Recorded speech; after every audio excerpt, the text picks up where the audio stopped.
Au nom du Père, du Fils et du Saint-Esprit, un seul Dieu, Amen, que sa bénédiction repose sur nous maintenant et pour toujours. Amen.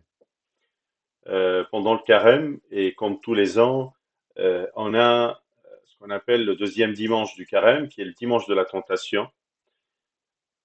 Et pendant les lectures de ce dimanche, l'Église nous annonce bien l'histoire de la tentation du Christ dans le désert après 40 jours de jeûne. Et dans cette tentation, le Christ nous annonce sa victoire. Il était dans la chair, dans la faiblesse de la chair, mais il a réussi à vaincre Satan et ne pas répondre à sa tentation. Un message de victoire, une grâce qu'il nous a donnée, c'est la grâce de la victoire sur la tentation. Nous sommes vaincus par nos péchés, nos convoitises, nos envies, et parfois on a envie, ou peut-être on a envie d'avancer sur le chemin, mais on dit mais j'arrive pas. À chaque fois que j'avance, je sens que je suis abattu, je sens que je peux pas, je sens que le diable a du pouvoir et je serai tenté encore une fois et j'y arriverai pas. Et à cause de ces sentiments, parfois on sent qu'on est refusé par Dieu, par l'Église, qu'on n'est pas digne d'aller prendre la communion, qu'on n'est pas digne de prier, et on est parfois dans un sentiment de détresse. Le Christ est dans la chair, dans la faiblesse de la chair, après 40 jours de jeûne, et il était faible, mais malgré cela, il a réussi cette épreuve, il a réussi la tentation. Pour te dire et nous dire à tous, toi aussi, tu peux réussir. Peut-être tu as pensé que Dieu, il t'a donné des commandements depuis le ciel, depuis son trône, et il ne connaît pas ta faiblesse. Tu dis, mais moi je suis faible, j'arrive pas. Il s'est dépouillé, il a pris chair, il est descendu sur terre, il a pris ta faiblesse, ma faiblesse, et il a réussi la tentation pour nous dire, toi aussi, tu y arriveras. Il a pu vaincre. Dès le commencement, l'homme n'a pas réussi une épreuve. Adam et Ève ont écouté à la tentation, ils ont mangé de l'arbre que Dieu leur a interdit. Et à cause de ce péché, ils étaient punis, ils étaient mis loin de cette grâce, loin de ce paradis dans lequel ils vivaient. Ils étaient, ils ont été vaincus par le diable, par la première épreuve, qui était mange de ceci, comme la première épreuve de la tentation qui était quand le diable a dit au Seigneur, allez, dis, transforme cette pierre en pain et mange. C'était la même tentation, plus ou moins la même tentation, la tentation de la faim, la tentation de la nourriture. Et Dieu a dit à Adam et Ève, vous ne mourrez point, mais Dieu sait que le jour où vous en mangerez, vos yeux, c'est le diable, dans sa tentation, quand il est allé voir Adam et Ève, il leur a dit, vous ne mourrez point, mais Dieu sait que le jour où vous en mangerez, vos yeux s'ouvriront et que vous serez comme des dieux, connaissant le bien et le mal. Et voilà comment il a tourné la phrase. Vous ne mourrez pas. C'est ce qu'il nous dit à chaque fois qu'il nous fait une tentation. Mais qu'est-ce qui va t'arriver? Mais rien du tout. Tu vas pas mourir. Tu vas continuer à survivre. Mais c'est rien du tout. Mais attends, de quelle mort tu parles? La mort spirituelle.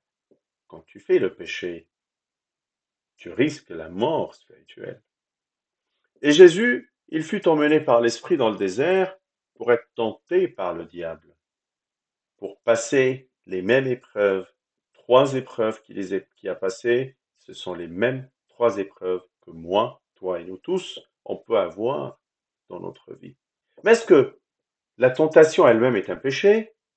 Ou c'est quoi le péché? Est-ce que du moment où il y a une convoitise ou un désir dans ton cœur, tu es dans le péché, ou le péché est développé à la suite de cette tentation.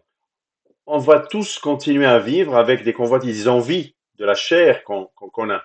On est tous dans la chair, dans la faiblesse de cette chair-là. On a faim, on a soif, on a des besoins, on a envie d'acheter des choses, on a envie de vivre certains événements. On a toujours des envies dans notre vie. Est-ce que avoir envie, c'est un péché? Ou répondre à ces envies d'une manière incorrecte? C'est une réflexion qu'on a tous, une grande question qu'on a tous besoin de se poser. Mais où se trouve, où se cache le péché? À quel moment je suis dans le péché? Quand est-ce que j'écoute à la tentation du diable? Quand est-ce que je mange vraiment de ce qu'il me propose? Et quand est-ce que je suis dans le péché? Le Seigneur, malgré tout, il est venu pour nous sauver, pour transformer la chute d'Adam en victoire. C'est pour cela que pendant les deuxièmes dimanches, c'est-à-dire en début du carême, cette victoire nous est annoncée, afin qu'on prend force, qu'on se fortifie et qu'on sait que par le jeûne, on peut aussi vaincre le diable. Si tu es en jeûne, si tu suis le chemin du carême, tu vas avoir le même pouvoir parce que le Christ nous a démontré qu'il a réussi à vaincre Satan après ces 40 jours de jeûne. Malgré qu'il semble faible parce qu'il n'a pas mangé, il avait une force spirituelle qui lui a permis de vaincre Satan. C'est ce que tu dois avoir en tête en faisant ce carême. Malgré que je peux être faible parce que je ne mange pas des protéines animales, je ne mange pas du fromage, je ne mange pas de viande, je me nourris avec un régime végétarien, je semble parfois, j'ai faim ou je ne suis pas assez rassasié, mais ce n'est pas ces pensées-là qui doivent te, te préoccuper, parce que cherche plutôt la satiété spirituelle qui est en train de s'installer en toi et comment tu arrives, grâce au nom que tu utilises vis-à-vis de la nourriture, un nom que tu peux utiliser également dans les situations du péché. Celui qui nous a délivrés de la puissance des ténèbres nous a transportés dans le royaume du Fils de son amour, en qui nous avons la rédemption, la rémission des péchés. C'est pas uniquement qu'il t'a donné cette force, mais il a effacé également ta faiblesse et tes péchés précédents. Saint Augustin nous apprend, rien ne peut te sauver des anges des ténèbres, sauf sa grâce. Pense pas que tu vas y arriver tout seul. La grâce de Dieu te porte. Parfois on dit, mais j'ai, euh, j'aurais pu dire non, mais j'ai pas fait parce que, ou bien j'étais dans la faiblesse du péché, ainsi de suite, et je trouve des excuses ou des raisons pour lesquelles j'étais dans le péché. Mais attention, rien qu'être loin de sa grâce, t'es vulnérable et t'es faible.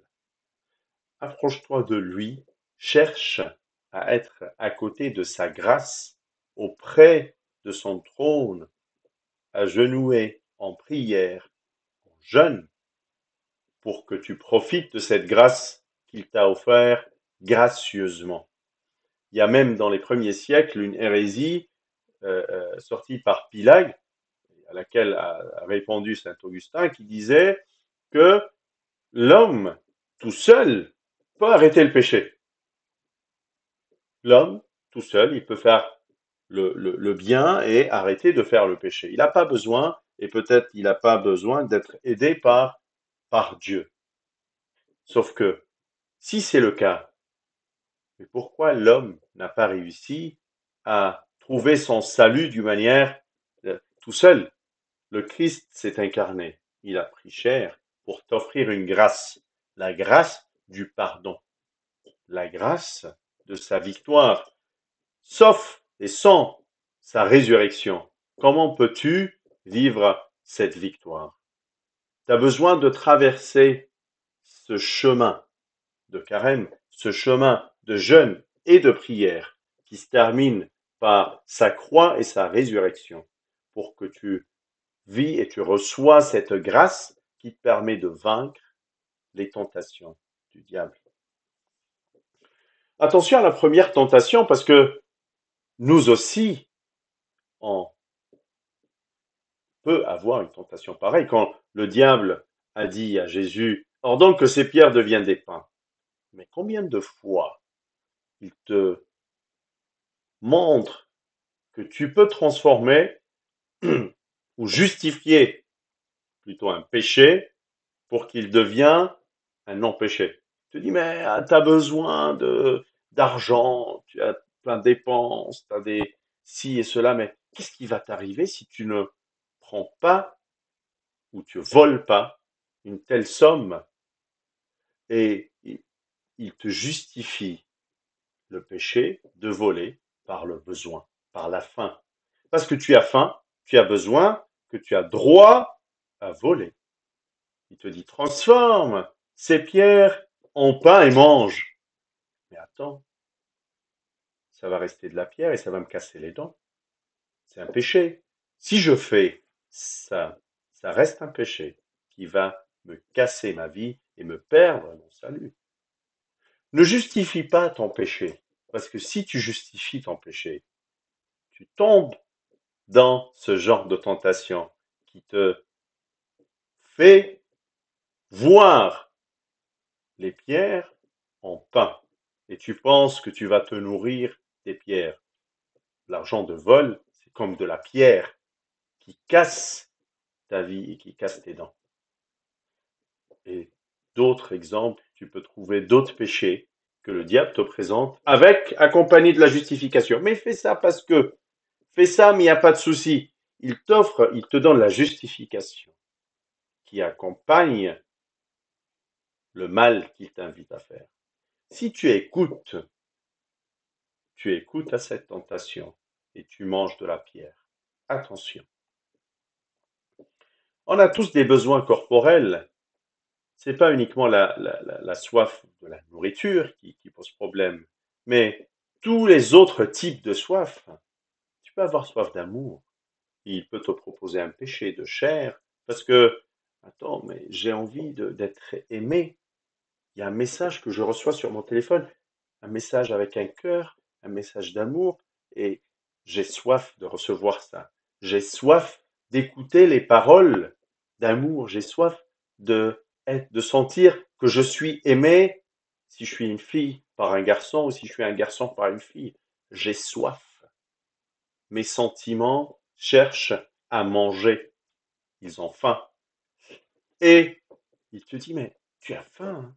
Tu as envie qu'on t'aime. Mais pourquoi tu as refusé de sortir avec ce gars? Ou pourquoi tu as refusé de sortir avec cette fille? Pourquoi tu as refusé de partir à cette fête-là et vivre cette ambiance? Pourquoi tu as refusé de vivre en couple avec cette personne? Pourquoi as-tu refusé de faire le péché avec cette personne? Mais tu as soif, tu as envie, c'est ta chair. Mais comment tu vas faire? C'est un besoin. Et il te justifie, il te justifie. Tu dis, allez, transforme les pierres en pain et mange. Transforme le péché en un acte justifié et mange. Parce que tu as faim d'amour, tu as faim de succès. Tu veux réussir tes examens, tu veux réussir ton projet. Allez, triche. Allez, fais des mensonges, fais des je sais pas quoi, parce que tu as faim, parce que tu as faim de réussite. Tu as besoin. Mais comment tu vas faire? Comment tu vas réussir? Ordonne que ces pierres deviennent des pains. Ordonne que cette triche se transforme en réussite. C'est normal, t'as faim. C'est malgré toi. Tu peux rien. C'est la même tentation. C'est les mêmes idées qu'on peut avoir aujourd'hui dans notre vie. Attention, parce que ça reste de la pierre. Et l'homme vit pas uniquement de la nourriture, mais il vit plutôt par la grâce du Seigneur, par la parole du Seigneur, par la loi du Seigneur. Deuxième tentation. Si tu es fils de Dieu, jette-toi en bas, car il est écrit, il ordonne, donnera des ordres à ses anges à ton sujet. Ils te porteront sur les mains, de peur que ton pied ne heurte contre une pierre. Mais tu es fils de Dieu, toi, tu as été adopté par euh, son sang, il a été choisi, tu es un saint, tu peux faire des choses, ainsi de suite. Allez, qu'est-ce qui va t'arriver si tu vas dans cette boîte de nuit ou si tu fais telle sortie ou si tu sors avec telle personne? Mais qu'est-ce qui va t'arriver? Jette-toi et il va te sauver, il va te pardonner. Fais le péché, c'est pas grave. Et après, tu vas te confesser, après, tu vas te débrouiller, et puis profite du moment du péché. C'est pas grave. C'est aussi ce qu'il nous répète tous les jours. T'inquiète, t'inquiète, mais qu'est-ce qui va se passer? Il va envoyer euh, Abouna avec la croix, il va te donner l'absolution. C'est pas pour minimiser le, le, le sacrement de la confession et du repentir, mais attention parce que il veut te faire changer de pensée. Il veut te faciliter le péché. Il veut que tu glisses et tu tombes. Et une fois que tu es dedans, il va te dire quoi? Mais comment tu vas aller voir un boune? Mais comment tu vas lui parler de ça ou de ci? Qu'est-ce qu'il va penser de toi? Mais comment il va accepter ton repentir? Est-ce qu'il va penser que tu... Mais non, il va jamais accepter. Et tu sais que Dieu, il est quoi? Il est idiot. Il sait pas que tu as fait ça parce que tu as envie et tu aimes. Il sait pas que tu vas revenir et le refaire. Il va changer de parole une fois que tu es dedans. C'est ça, c'est des ruses. C'est ça la pensée du diable. Ce sont les ruses du diable qui te fait tous les jours. Attention, parce que si tu glisses dedans, il va pas te lâcher. Il va pas te laisser sortir. Il va continuer à te creuser dedans et t'enfoncer dans le péché. Il va pas te lâcher. Il va chercher encore des idées et des ruses pour te maintenir sous sa main dans le péché. Si tu es fils de Dieu, ne travaille pas et tu auras des bonnes notes. Mais si tu es son fils, il va veiller sur toi. Et même si tu vas pas avoir des bonnes notes, c'est qu'il ne s'occupe pas de toi. Il t'a pas fait de miracle. C'est les mêmes pensées. Vas-y à cette boîte de nuit et les anges te protégeront. Qu'est-ce qui va se passer? Mais tu vas trouver la confession derrière, comme je vous ai dit. Consomme cette drogue et tu n'auras pas aucune effet secondaire. Il n'y a pas de mal. Mais je sais arrêter. C'est ce que disent même les fumeurs. Mais quand moi, quand je veux arrêter, je peux, hein, c'est pas grave. Je fume parce que j'ai envie, mais je peux arrêter quand je veux. C'est pas grave. Ça, je maîtrise bien. Je sais où m'arrêter. Ou autrement, je sais où m'arrêter. Regarde ce film et tu seras pas dans l'excitation. Je sais où m'arrêter. J'ai une copine et je sais où m'arrêter avec elle. On maîtrise bien nos sentiments. On se fait juste des câlins ou on sort ensemble ou ainsi de suite. Mais je sais où m'arrêter. C'est la même tentation. C'est comme si il te dit, jette-toi, il va t'envoyer tes anges pour te protéger. Mais attends, tu es encore faible. Tu es dans la faiblesse de la chair. Comment tu vas faire? Pourquoi tu tentes, toi, Dieu, par ce genre d'épreuve? Ne tente pas Dieu et sois vraiment vigilant dans ta vie spirituelle. Troisième tentation. Je te donnerai toutes ces choses, je te donnerai tout ce que tu vois dans ce monde-là. Je te donne tout. J'ai du pouvoir. Il se présente comme ça devant toi. Si tu te prosternes et tu m'adores, si tu me prends comme Dieu, tu vois comment ça progresse. D'abord, il te demande de transformer la vérité ou le péché en l'empêcher de modifier les définitions des choses. Ensuite, il te dit, mais rien ne va se passer, c'est pas grave, tu vas t'en sortir, et ainsi de suite. Il essaye de te faciliter la tâche, mais la fin vient. Tu vas devenir mon esclave. Tout ce que tu veux, je te donne, mais tu dois être mon esclave. Il veut que tu deviens son esclave. C'est comme de la drogue. Tu deviens addict et tu deviens esclave de cette drogue-là. Tu deviens esclave de cette habitude. Tu commences par un péché, tu commences par une petite pensée, une petite envie, quelque chose de petit. Mais il te dit rien ne se passe.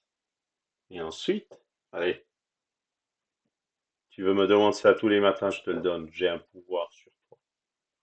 Voilà ce que le diable nous fait à nous tous. Il veut qu'on devienne ses esclaves. Est-ce que tu vas accepter? Adam et Ève, ils ont chuté du premier coup, du premier test, premier niveau. Niveau 1, ils étaient déjà dehors. Jésus a réussi premier niveau. C'est pour ça qu'il est passé au deuxième et au troisième et qu'il nous a démontré les ruses du diable. Le diable est le même. Il ne change pas. Il était comme ça depuis le commencement. Il continue à l'être. Et il va continuer à l'être. Maintenant, il nous reste à voir et réfléchir comment Jésus a réussi, comment il a vaincu, afin que moi aussi, j'utilise la même méthode, la même recette qu'il m'a donnée et que je peux aussi vaincre comme lui. D'abord, il était en jeûne. Il était en jeûne et en prière. Cette sorte de démon ne sort que par la prière et le jeûne. Ce sont les deux éléments qui te donnent la force. Parce que si tu arrives à dire non à la nourriture ou à ce que tu manges, aux envies de ton ventre, tu arrives à dire non au reste des choses. C'est un exercice, c'est un étirement de muscles. Si tu étires bien tes muscles, le jour où tu as besoin de soulever une valise lourde, tu vas y arriver. Mais si tu n'as jamais fait de la musculation, si tu as besoin euh, de transporter une valise ou quelque chose d'un peu lourd, tu vas pas réussir. Pourquoi? Parce que tes muscles n'ont pas l'habitude. Cet étirement qu'on fait par le jeûne et la prière est le seul moyen de vaincre Satan. Que ce soit un péché, une convoitise, un cœur serré, une tristesse, une colère, un jugement, tout ça, par le jeûne et par la prière, tu vas réussir à surmonter cela. Tu vas réussir à même ouvrir ton cœur qui semble un peu triste ou alourdi ou euh, parfois en colère, un orgueil, un jugement, parce que tu es en train de sortir de tes habitudes quotidiennes, tu es en train de voir les choses autrement. Quand tu regardes les ingrédients de ce que tu manges, tu vas avoir cette réflexion et ce recul par rapport à ce que tu fais. Tout ce que tu fais, tu vas le mettre en question. Parfois, on réagit d'une manière spontanée, sans se poser des questions. Et du coup, si je suis triste, je continue à l'être. Si je suis en colère, je continue à être en coléreux. Si je suis quelqu'un qui juge, je continue à juger. Mais attends, hein, change de régime alimentaire, change de façon de voir les choses, prends du recul et tu vas y arriver. Deuxième chose, il a toujours répondu au diable en disant, il est écrit. Il est écrit, l'homme ne vivra pas de pain seulement, mais de toute parole qui sort de la bouche de Dieu. Il n'a pas manifesté sa divinité, il n'a pas dit, allez, hey, c'est qui toi, diable? C'est moi Jésus, Christ, Fils de Dieu, je suis Dieu le Verbe, mais tu te prends pour qui pour venir me parler ici? Il n'a pas réagi comme ça, il aurait pu, mais ce n'est pas cette attitude qu'il a menée. Il a fait référence à la parole de Dieu. C'est ça la référence, c'est ça la force. Il a vaincu par les paroles de la Bible pour te dire, toi, tu as la même chose entre tes mains, tu as la même Bible, tu as les mêmes paroles, tu as les mêmes lois, tu as les mêmes enseignements. J'ai pas utilisé ma divinité, je l'ai pas chassé par le fait que je suis Dieu, mais j'ai utilisé le moyen que je te donne. C'est ma parole. Est-ce que tu lis la Bible, tu connais comment répondre aux tentations, que tu connais comment répondre aux ruses par la parole de Dieu. Tu dis, mais il nous a pas appris ça, hein. Il nous a pas dit que on transforme du pain des pierres en pain. C'était pas ça la recette. C'était pas ça la recette. Même il l'a pas fait avec les saints. Vous savez, même les ermites dans le désert, il les a pas dit de transformer les pierres en pain pour manger. Je connais l'histoire de mon église. Je sais que le Seigneur s'est occupé d'eux, mais pas de cette manière. Il ne leur a pas demandé de faire des ruses. Il n'aurait pas demandé de faire des mensonges. Il n'aurait pas demandé de voler ou de tricher. Mais non, ils étaient honnêtes. C'est pas ça le moyen. Désolé. C'est pas ça la méthode qu'il m'a appris, Jésus. C'est pas ça ce qui est écrit dans sa Bible. Je vais pas faire ça.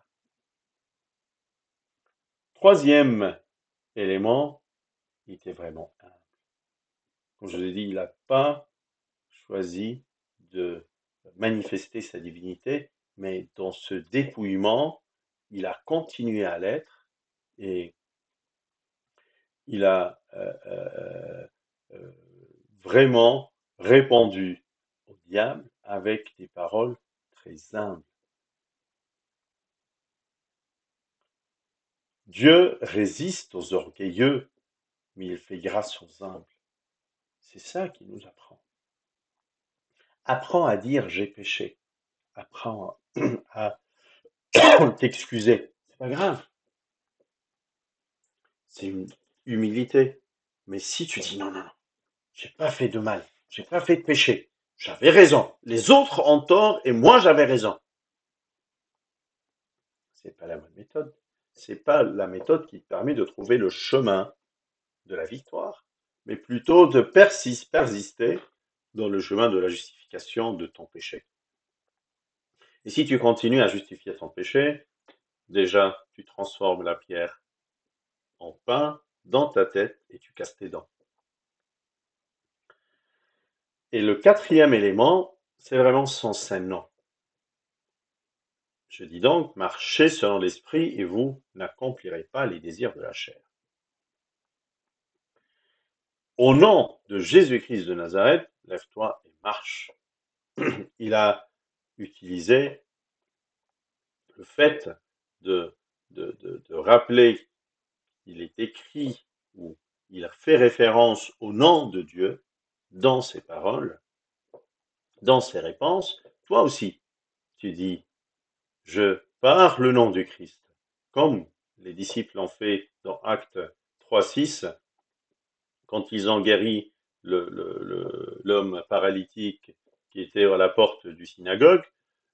Ils lui ont dit quoi? Au nom de Jésus-Christ de Nazareth. C'est comme ça. Quand tu es en tentation, rappelle-toi du nom de Jésus-Christ. Au nom de Jésus-Christ de Nazareth.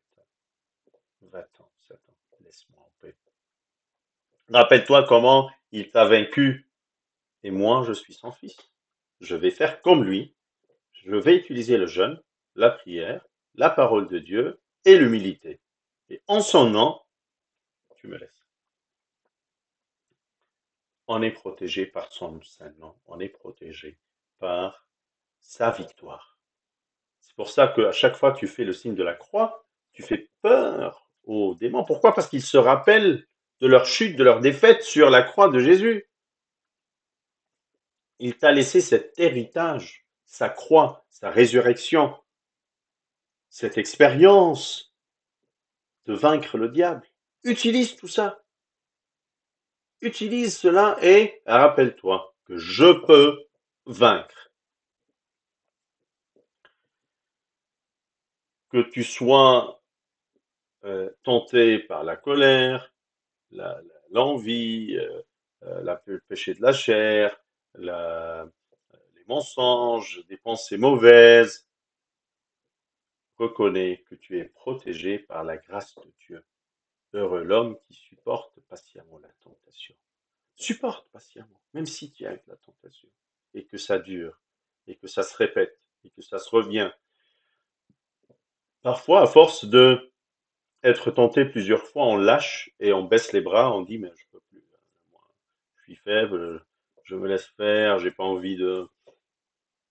de lutter contre mes envies. Je réponds à tout ce que je veux ou tout ce que je veux faire, toute tentation que je vais avoir, je vais céder et même au point que je vais être esclave au diable parce qu'il me fait tout ce que je veux. Mais attention, la tentation trouve accès à nos cœurs quand nous perdons la présence de Dieu. Mais si tu gardes ta présence en Dieu, les tentations vont se calmer. Il te demande juste de persévérer jusqu'à un certain temps, et puis ça va s'arrêter, ça va pas continuer dans toute ta vie, hein. Même si tu es tenté, par exemple, par des pensées mauvaises pendant un certain temps, à un certain moment, ça va s'arrêter toute seule. Mais il te demande juste de persévérer. Ne pas écouter, ne pas y répondre. Et quand le diable va trouver que tu réponds pas à ces tentations-là, il va s'arrêter. Et tu seras en paix. Croyez-moi. C'est juste des moments et qui se terminent. Même si ça dure 1 an, 2 ans, 3 ans, ça va s'arrêter. Au bout d'un moment, il va passer à une autre tentation. Il va passer à une autre épreuve. Il va dire non, j'ai pas réussi par cette euh, porte d'entrée, je vais tenter une autre. Il va changer. Mais on sera toujours en tentation. Toute ta vie et toute ma vie, on va passer des moments des épreuves et des moments de tentation. On est juste appelé à persévérer, à utiliser les moyens qu'il nous a appris et de rester dans la grâce de Dieu, protégé par lui. Et il est là pour me défendre. Dieu veut que je sache que je peux vaincre la tentation. C'est le message principal que je vous invite à retenir aujourd'hui. Tu peux vaincre la tentation. Sois sûr et certain que tu vas y arriver. Parce que de toute façon, aucune tentation nous est survenue qui n'était humaine. Et Dieu qui est fidèle ne permettra pas que vous soyez tentés au-delà de vos forces. C'est-à-dire, tous les types de tentations sont des tentations que ta chair peut euh, euh, résister. C'est des tentations humaines, ce n'est pas des tentations surnaturelles. C'est des tentations humaines et Dieu ne nous permet jamais d'être tentés au-delà de nos forces. On dit qu'il envoie toujours le froid avec la densité de la couverture que j'ai. C'est-à-dire, il m'envoie de la tentation que ma chair et mon expérience avec lui me permet de surmonter. Bien sûr, grâce à lui, grâce à sa présence dans ma vie. Et aussi avec la tentation, il préparera aussi le moyen de s'en sortir. Il va te donner les moyens de s'en sortir. C'est pas qu'il va t'enfermer dans la tentation, afin que vous puissiez la supporter. C'est ce que saint Paul nous a appris dans sa première épître aux Corinthiens, chapitre 10, verset 13.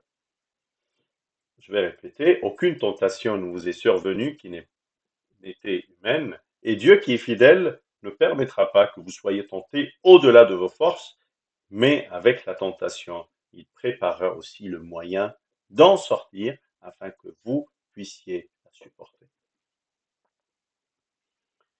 Si c'est le cas, si c'est une équation dans laquelle je suis protégé par lui, qu'il ne va jamais me laisser être tenté au-delà de mes capacités, même si je sens que la tentation elle est forte, elle est puissante, il y a une maladie difficile, et dans la maladie, j'ai pensé de doute. Est-ce que Dieu existe? Est-ce qu'il va me guérir? Est-ce qu'il va m'aider à surmonter ça?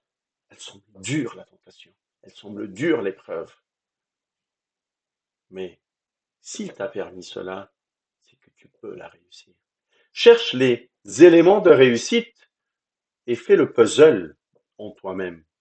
Tu vas pouvoir le trouver sa main dans ce puzzle-là. Tu vas trouver le Seigneur, sa main, les éléments de réussite, les éléments de réponse, les sentiments dont tu as besoin, les pensées que tu dois penser dans ta tête, et tu vas te trouver dans sa grâce, protégé tout au long de cette épreuve et atteindre les portes de réussite avec lui et grâce à sa présence dans ta vie. Soyez sûr et certain que Dieu nous aime.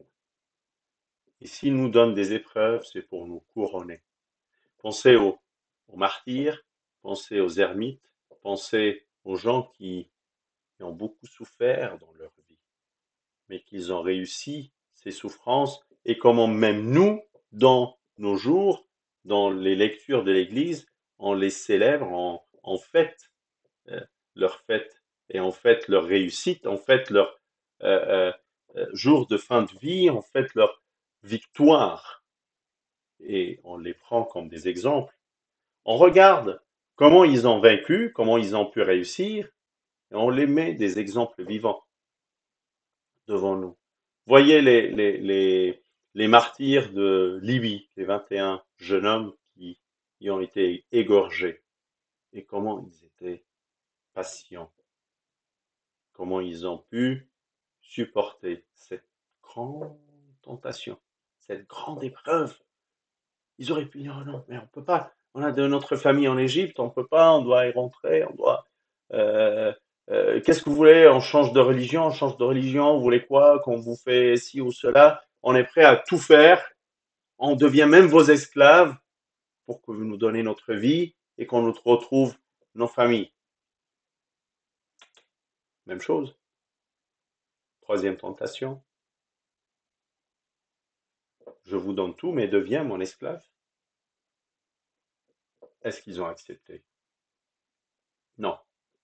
Ils ont pu réussir cette tentation. Ils ont pu réussir cette épreuve. Et grâce à cela, ils sont couronnés au royaume des cieux.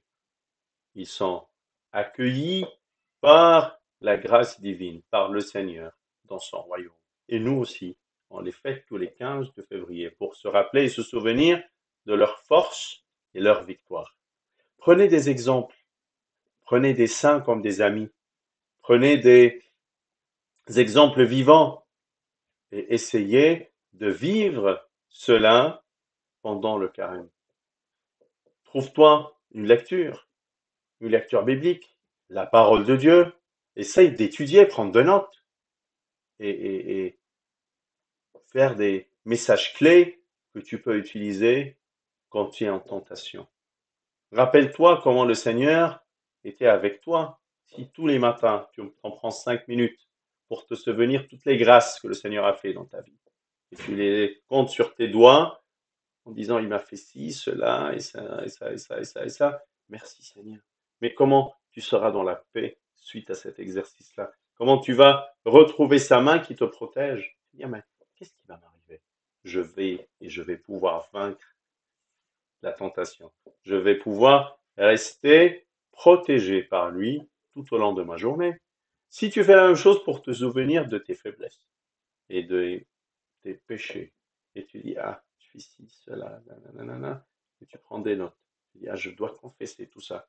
Et je prends le pardon qu'il veut me donner, qu'il veut m'offrir, cette grâce du pardon qu'il veut me donner. Profite de cette grâce-là, afin que tu sois pardonné, sois soulagé.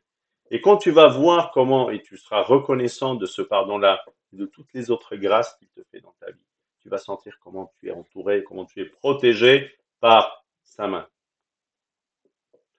Et tout cela va te donner encore du courage pour vaincre et surmonter les épreuves que tu peux vivre dans ta vie. Que le Seigneur nous donne sa force, sa puissance, sa grâce de victoire, pour qu'on prenne exemple sur lui et qu'on arrive, nous aussi, à vaincre Satan, le diable, comme il l'a fait dans la chair, dans la faiblesse. Gloire à lui éternellement. Amen.